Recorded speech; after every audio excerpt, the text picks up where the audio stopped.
사람들의 의자를 둘러 엎으시고 그들에게 이르시되 기록된 바 내 집은 기도하는 집이라 일컬음을 받으리라 하였거늘 너희는 강도의 소굴을 만드는도다 하시니라. 맹인과 저는 자들이 성전에서 예수께 나오매 고쳐주시니 대제사장들과 서기관들이 예수께서 하시는 이 이상한 일과 또 성전에서 소리질러 호산나 다윗의 자손이여 하는 어린이들을 보고 노하여 예수께 말하되 그들이 하는 말을 듣느냐. 예수께서 이르시되 그렇다. 어린 아기와 젖먹이들의 입에서 나오는 찬미를 온전하게 하셨나이다 함을 너희가 읽어본 일이 없느냐 하시고 그들을 떠나 밖으로 베다니에 가서 거기서 유하니라. 아멘. 네, 오늘 이 성전 청결이라는 그러한 제목이죠. 예수님께서 성전을 청결하게 하신 사건을 다루고 있습니다. 이 그림이 이 성전 청결에 관한 그런 하나의 그림입니다. 묘사라 이렇게 얘기할 수가 있겠습니다. 예수님께서 지난주에 승리 입성하신 이 예루살렘 성에서 이제 사람들의 기대는 우리를 구원하소서, 우리를 해방시켜 주시고 모든 압제로부터 우리를 구원해 달라는 많은 이 사람들의 열망이 있었는데 그 열망을 이루려면 조금 더 다른 곳으로 가야 됐습니다. 예를 들면 로마 총독부라든지 아니면 보좌에 앉아서 명령을 내린다든지 이런 것이 아니라 예수님께서 향한 곳은 성전이었습니다.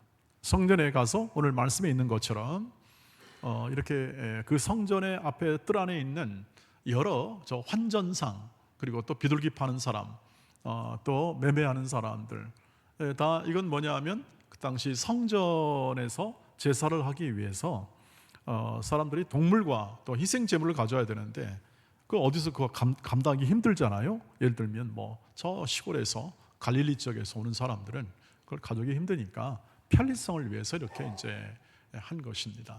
그것을 전부 다 이렇게 뒤에 엎으시고 다른 본문을 보면 다른 공간 보험서를 보면은 노끈을 만들어서 채찍을 만들어서 쳤다.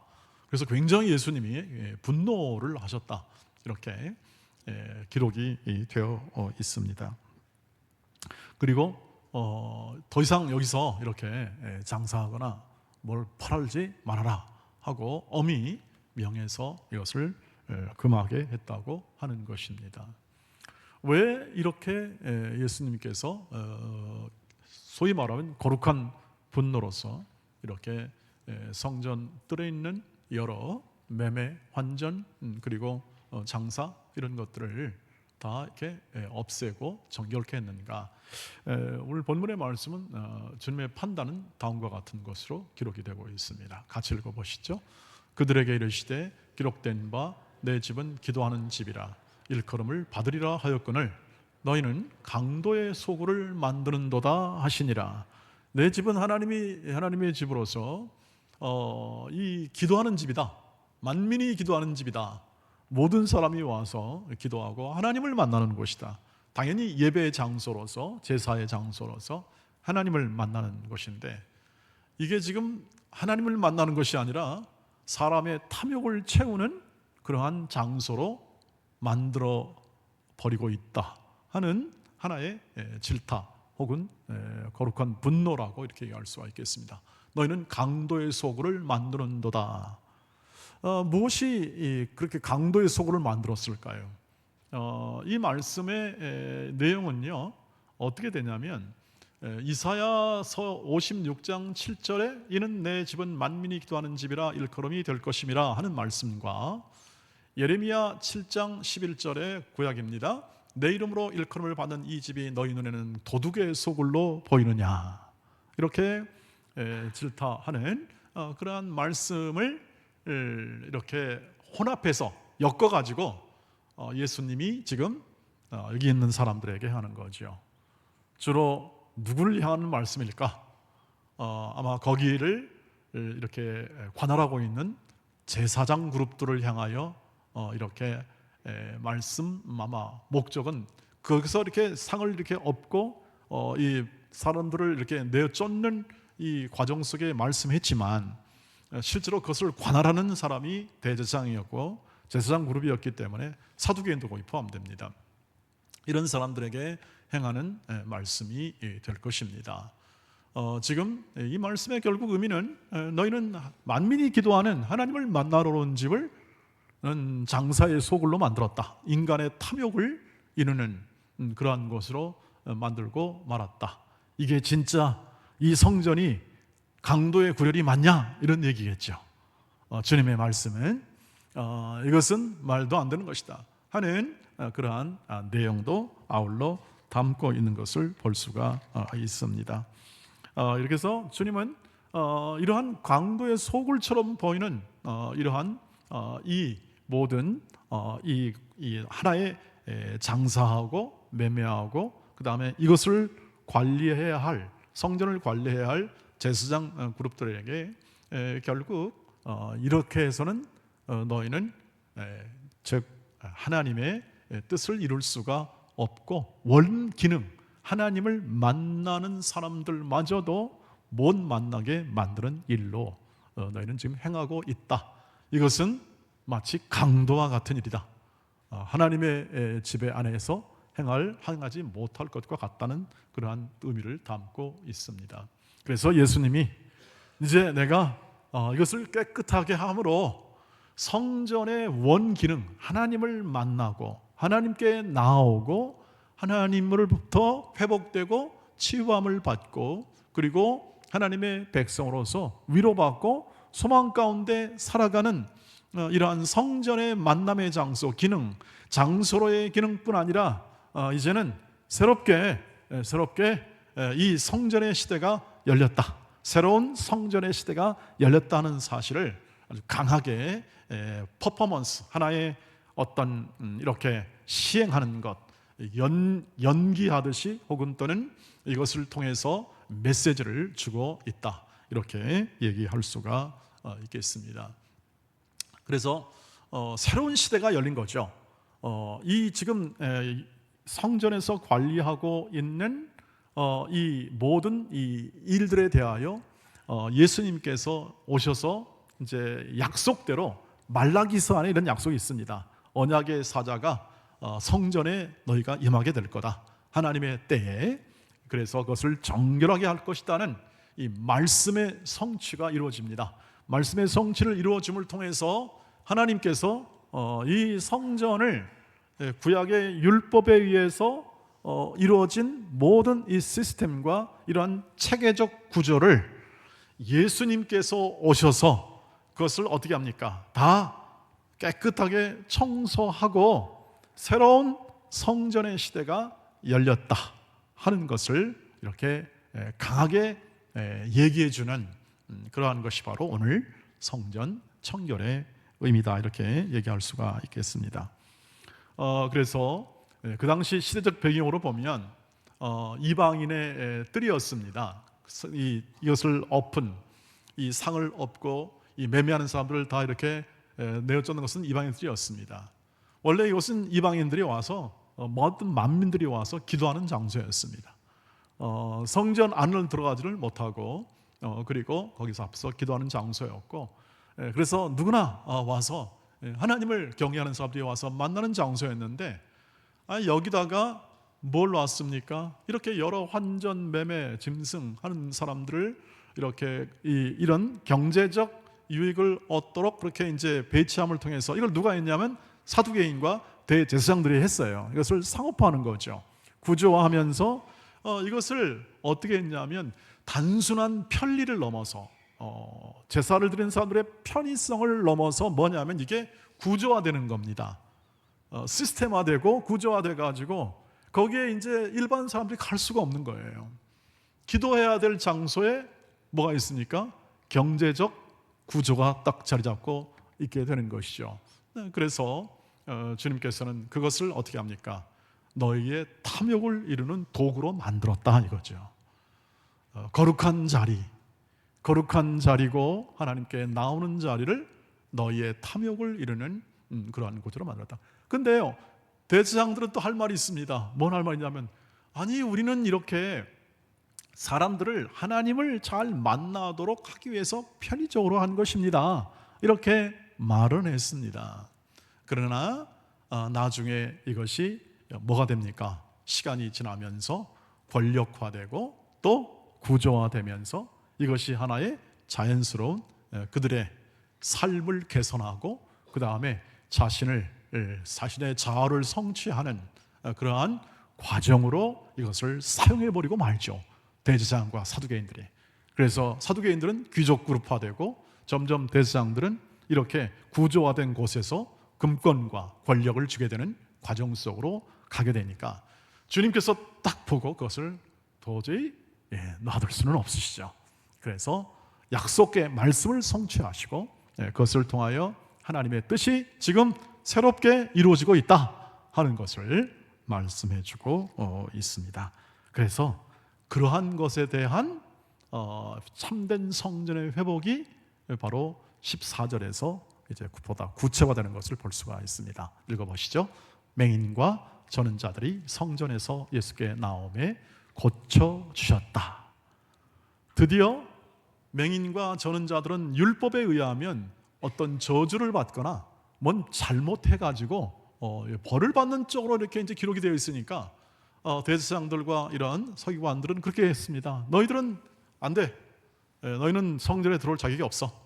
이렇게 이제 얘기했습니다만, 그러나 이제 새로운 성전, 만민이 기도하는 집이 누구나 연약한 자나 죄인이나 혹은 나쁜 자나 누구라도 들어봐 하나님께 나오는 길을 이제 주님께서 딱 트니까 맹인과 저런 자들이 성전에 나올 수 있었습니다.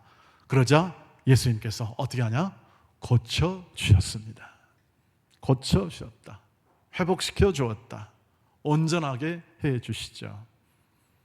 여러분, 우리도 오늘 사실은 우리가 하나님의 전에 올 때, 하나님의 앞에 올 때, 예배하러 올 때 우리는 이러한 하나님의 은혜와 자비와 예수님이 보여주신 회복해 하신 은혜를 아마 마음에 염두에 두고 오셨으리라고 믿습니다.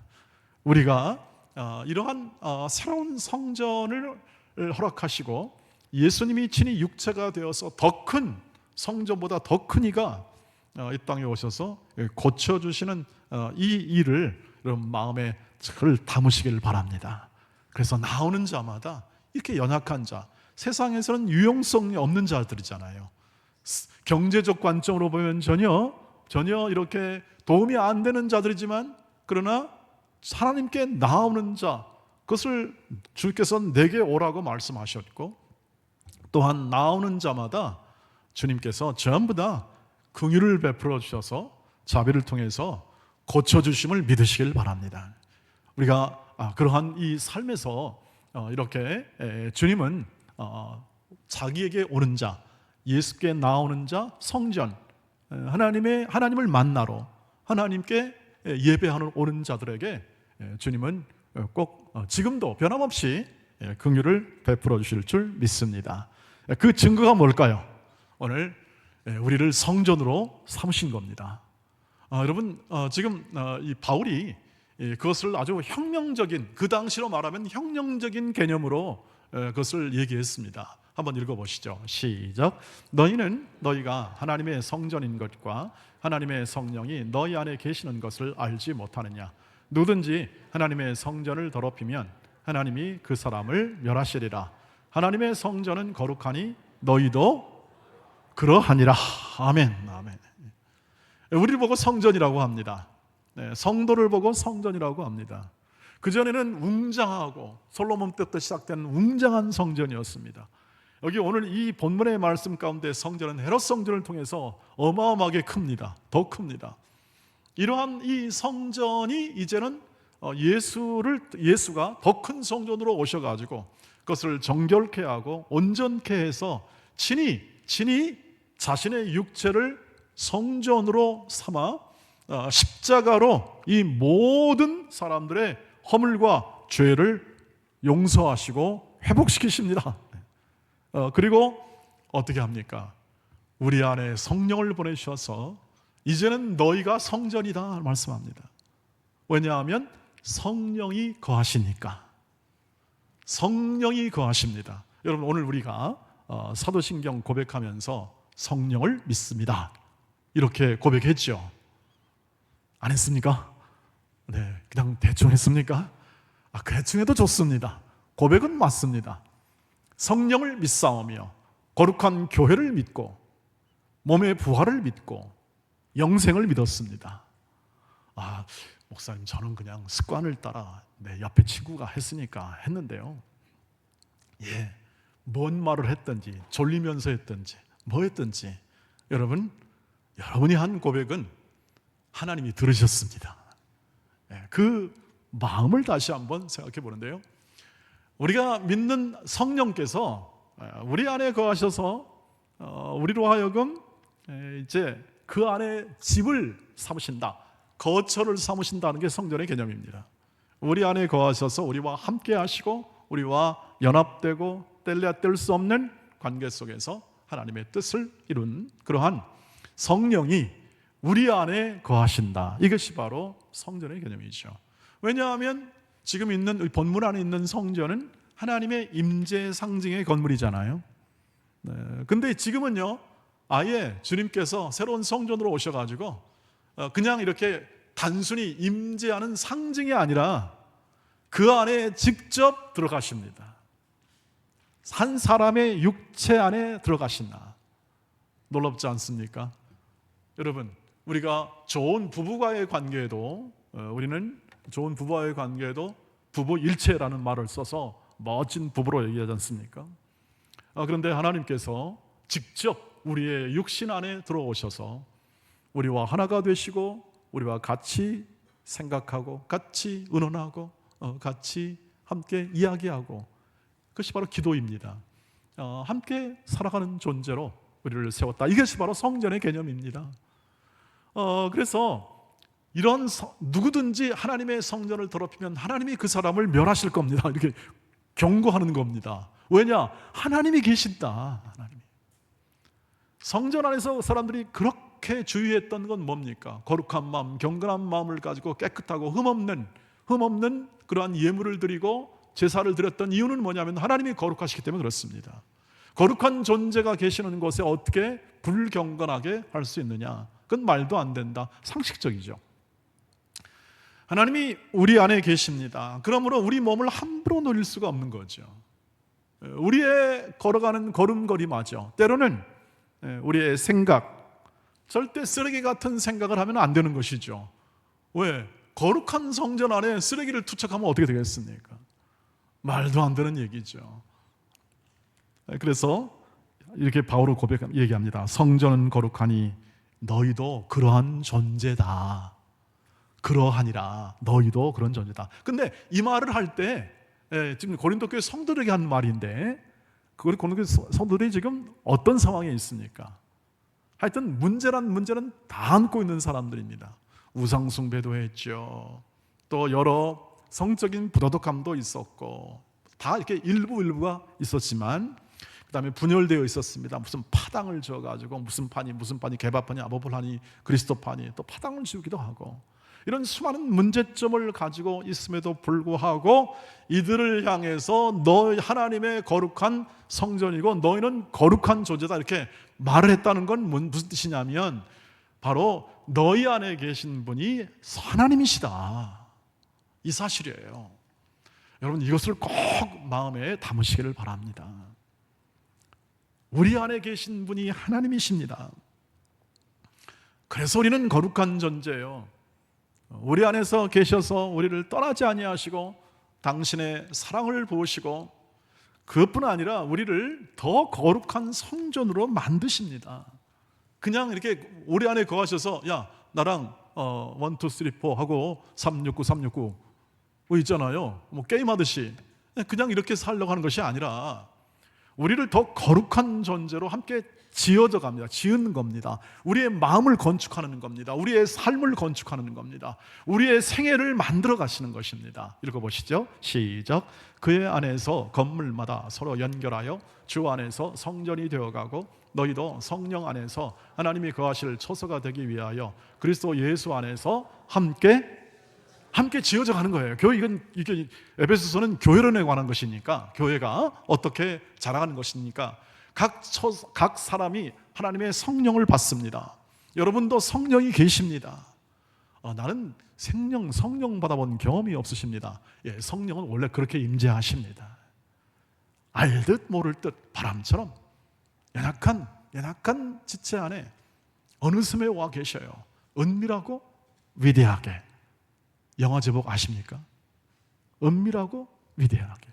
마치 북한의 스파이가 남한에서 은밀하게 뭐 하는 것처럼 성령께서는요 조용하게 오십니다.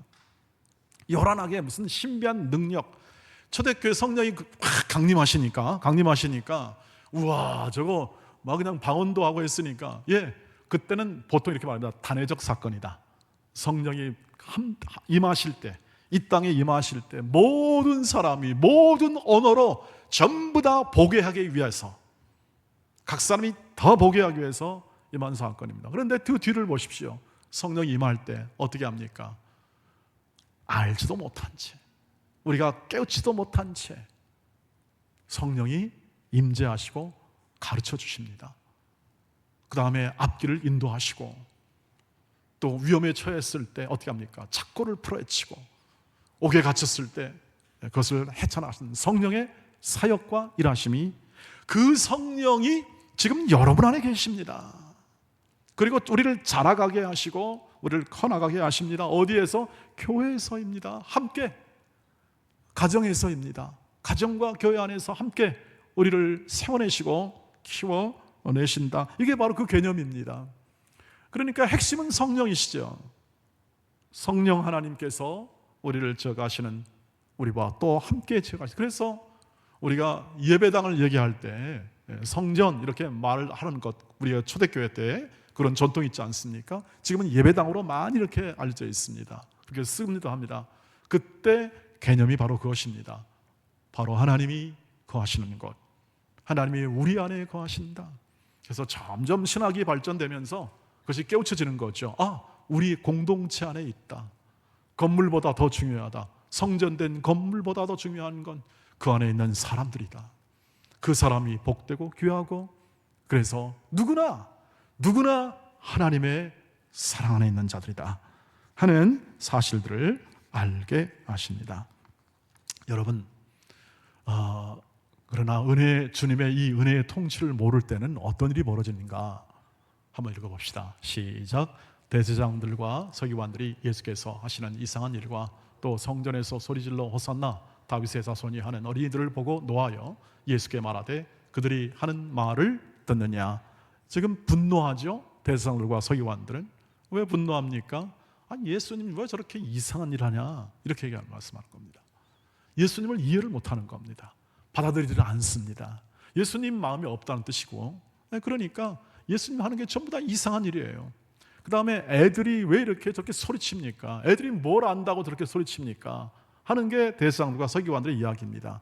이들이 율법학자예요. 하나님 말씀을 잘 안다고 하는 사람이고, 하나님을 가장 가까이 모시고 예배한다는 자들의 입에서 나오는 게 뭐냐면 이 말이에요.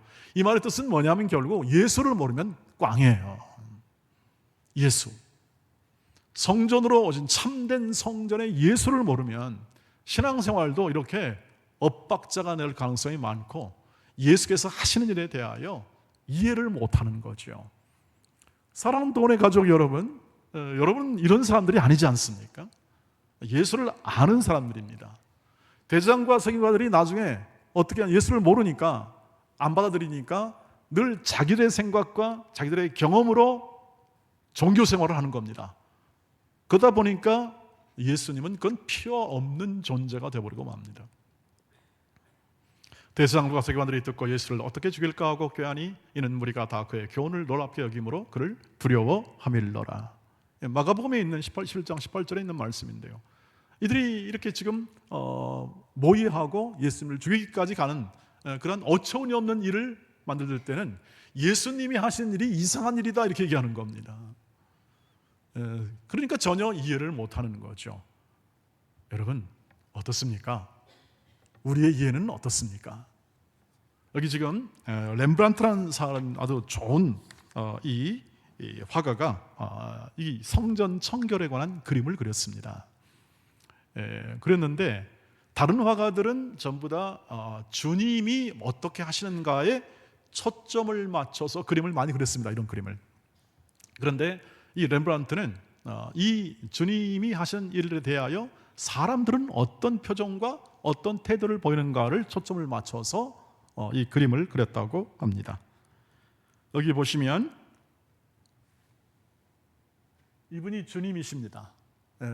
노끈을 만들어서 이렇게 채찍을 만들어서 상을 엎고 이렇게 사람들을 이렇게 내어 쫓는, 거기서 장사하지 못하도록 하는 그러한 역할로서 지금 그림이 그려져 있습니다. 예수님이 좀 인자해야 되는데 그때는 좀 분노하셨으리라 생각이 돼요. 그런데 다른 사람들을 보세요. 특별히 이 사람입니다. 다른 사람들은 다 지금 헷갈려고 막 이제 막 혼비백산해서 막 난리치고 있는데 이 사람을 보세요. 이 사람 표정이 어떻습니까? 이 사람 표정은 지금 예수님을 아예 노려보고 있습니다. 근데 이 사람이 바로 대제사장을 묘사한 겁니다. 예수를 알지 못하고 예수를 적대시하거나 예수는 필요 없어. 뭐 그렇게 필요하냐? 우리가 잘 지켜, 율법 잘 지키고 그거 잘 관리해서 하나님께 좀 잘 나아가고 있는데 무슨 예수가 왜 필요했냐 하는 얘기입니다. 여러분 어떻습니까? 지금 오늘 이 아침에 예수께서 여러분 마음에 찾아오셔서 내가 너를 좀 깨끗이 청소해야겠다 라고 말씀할 때 여러분 어떤 마음으로 예수님을 맞이하실 것 같습니까? 한번 그 당시의 정황을 돌이켜보면서 오늘 예수님, 우리 안에 거하시는 예수께서 우리를 사랑하시기 때문에 절대 성장하게 하시지 그냥 이렇게 어려움 가운데 그냥 대충 살도록 하시지는 않으실 것이다. 대충 살고 다른 사람과 똑같이 살고자 했으면 우리를 구원할 필요가 없습니다. 그냥 세상과 똑같이 살아도 그냥 그만큼 살려고 했으면 우리를 이렇게 구원하거나 건지진 않았을 겁니다. 틀림없이 우리를 구원했기 때문에 그 구원의 목적이 있는데 그것은 뭐냐 하면 예수처럼 살아봐라 이겁니다. 예수처럼 살아봐라. 예수의 마음과 예수의 사랑과 예수의 자비와 예수의 긍휼과 예수의 선하심과 예수의 아름다우심을 가지고 인생을 살아보아라 하는 목적을 가지고 구원하신 것입니다. 믿으시길 바랍니다. 그러니까 달라질 수밖에 없습니다. 어떤 사람이요? 거래자가 아니라 참된 예배자로 살아가는 삶을 목표로 하여 우리를 지금도 인도하심을 믿으시길 바랍니다. 거래자는 뭡니까? 기브 앤 테이크이죠. 장사 개념입니다. 유익성을 가지고 합니다. 효율성을 가지고 살아갑니다. 그것을 가지고 예수를 믿습니다. 주의 말씀이 아니라 주의 말씀은 내가 잘 평가해서 내 것으로 삼되 내 유익이 되고 내 소원을 만족시켜주고 내 마음을 만족시켜주는 말씀은 내가 받고 그렇지 않은 말씀은 별로 효율적이 못 된다. 뭘 그러냐? 안 그래도 내 인생 고생인데 뭘 그걸 가지고 살아갈 필요가 뭐 있느냐? 이런 생각을 하지 않겠습니까? 이것이 거래의 개념입니다. 장사의 개념이죠. 여러분 그래서 교회는 장사하는 곳이 아니죠. 교회는 예배하는 곳이다. 이런 말이 나오게 되는 겁니다. 장사하려면 어떻게 합니까? 싸워야죠. 경쟁해야죠. 어떻게 합니까? 남들보다 훨씬 더 앞서가야지 열심을 내야 합니다. 그것이 장사하는 사람들의 기본 아니겠습니까? 세상은 그렇게 돌아갈 수밖에 없습니다. 왜? 죄와 사망의 법 아래서 살기 때문에 그것 외에는 선택할 방법이 없습니다. 그런데 사랑하는 돈의 가족 여러분, 여러분은 예수를 믿습니다. 우리는 예수를 믿습니다. 우리를 사랑하시고 죽기까지 당신의 모든 몸과 마음을 다 바쳐 우리를 섬겼고 또 그 섬김을 통하여 구원을 완성하시고 지금도 살아계시며 지금도 성령을 선물로 보내시고 계속 우리의 인생과 삶에 동행하시는 예수 그리스도를 믿습니다. 그분을 예배하며 살아갑니다. 어떻게 해요? 오늘 말씀처럼 같이 읽어보겠습니다. 시작. 그러므로 형제들아, 내가 하나님의 모든 자비하심으로 너희를 권하노니 너희 몸을 하나님이 기뻐하시는 거룩한 산 제물로 드리라. 이는 너희가 드릴 영적 예배니라. 아멘. 여러분, 우리 자신을 하나님께 드리는 겁니다. 마치 제사처럼 희생 제물로. 이 말은 뭐냐면 내 뜻대로 사는 것을 포기하고 주의 말씀대로 사는 삶으로 주께 맡기는 것을 말합니다. 주님 뜻대로 살다가 쪽박차면 어떻게 합니까? 주님 뜻대로 살다가 그렇게 고난받는 생애로 끝나는 겁니까? 아닙니다. 고난은 받을 겁니다. 왜? 그 자체가 세상을 따라 살지 않고 주의 말씀을 따라 사는 것 자체가 예배요, 그 고난의 현실 속에서 사는 것이니까. 고난을 면제하지 않는 이유는 우리를 거룩하게 만들기 위해서입니다. 더 깊은 사람을 만들기 위해서입니다. 고난이 없이는 깊어지지 않습니다. 잘 먹고 잘 살고 평안했다. 여러분, 기억에 남는 게 뭐가 있을까요? 우리 인생에 잘 먹고 잘 살았는데, 그러나 인생의 기억에 남는 건 위기의 순간이었습니다. 목숨이 왔다 갔다 하는 순간. 저도 여기서의 삶은 비교적 평탄했지만 유학 때의 삶은 8년간은 그때 죽을 고비 2번 넘겼습니다. 경제적 고비, IMF라든지 혹은 또는 고속도로에서 사고의 위험이라든지. 생각해 보니까 그것은 안 잊혀져요. 안 잊혀지고. 그러면서 생각나는 건 뭐냐면 하나님의 은혜입니다. 하나님이 뜻과 목적이 있어서 여기까지 인도하셨군요. 감사합니다. 후회함이 없습니다. 왜요? 주님이 함께 하시기 때문에 그렇습니다. 견고하고 흔들리지 맙시다, 여러분. 여러분이 사는 생에는 후회할 것도 없고 헛된 것도 없습니다. 왜 그러냐면 하나님이 동행하시고 결국 하나님이 완성하실 거니까요. 부활로서 완성합니다. 15장 말씀은 부활로서 완성하시는 이 부활장의 마지막의 결론입니다. 읽어보시죠. 시작. 그러므로 내 사랑하는 형제들아, 견고하며 흔들리지 말며 항상 주의 일에 더욱 힘쓰는 자들이 되라. 이는 너희 수고가 주 안에서 헛되지 않은 줄을 알미니라. 아멘. 우리의 수고도, 우리의 한숨도, 우리의 실패도 여러분 헛된 것이 아님을 믿으시기를 바랍니다. 그분의 손 아래서, 그분의 사랑 안에서 사는 사람들이 결코 흔들리지 않는 인생을 살아갈 수 있는 요인은 그분이 영원한 사랑으로 우리를 지금도 붙잡고 계시고 사랑하고 계시고 우리를 세워놓고 계시기 때문입니다. 이 사실을 마음에 잘 담고 거래자가 아니라 늘 하나님을 예배하는 자로 사시기를 바랍니다. 참된 예배자, 언제나 어느 때나 믿음으로 사는 자입니다. 하나님이 이루실 줄 믿습니다 하는 믿음입니다. 나는 약하고 부족해도 그 안에서 하나님의 은혜는 더 클 것입니다. 그리고 실제로 그 하나님의 은혜는 여기까지 나를 인도하시는 여러분들의 간증이나 또 우리의 모든 이 말씀을 살았던 사람들의 간증에 의해서도 확인된 바 있으니 허당한 증인들이 있고 많은 사람이 우리 곁에서 함께 같이 걸어가고 있으니 그 믿음을 따라 흔들리지 않고 헛되지 않는 인생의 삶을, 참된 예배자의 삶을 힘있게 걸어가시는 우리 동원의 가족이 되길 주의 이름으로 축복합니다. 기도하겠습니다. 자비하신 아버지, 우리를 놔두지 아니하시고 하나님의 자녀답게 당신의 모든 능력과 지혜로 우리를 세워내시는 하늘 아버지심을 믿습니다. 주님, 우리의 모든 생애 속에 오직 깊은 사랑의 삶으로 살아갈 수 있도록 저에게 지혜도 주시고 이 한 주간도 힘을 더하여 주옵소서. 저희를 긍휼히 여겨주시고 회복시켜 주옵소서. 더 온전하게 하셔서 진정한 가족을 깊게 사랑해 볼 수 있게 하시고 남편과 아내가 또한 이 세상에서 줄 수 없는 이 예수의 깊은 사랑으로 사랑의 가정을 이룰 수 있는 기회도 허락하여 주옵소서.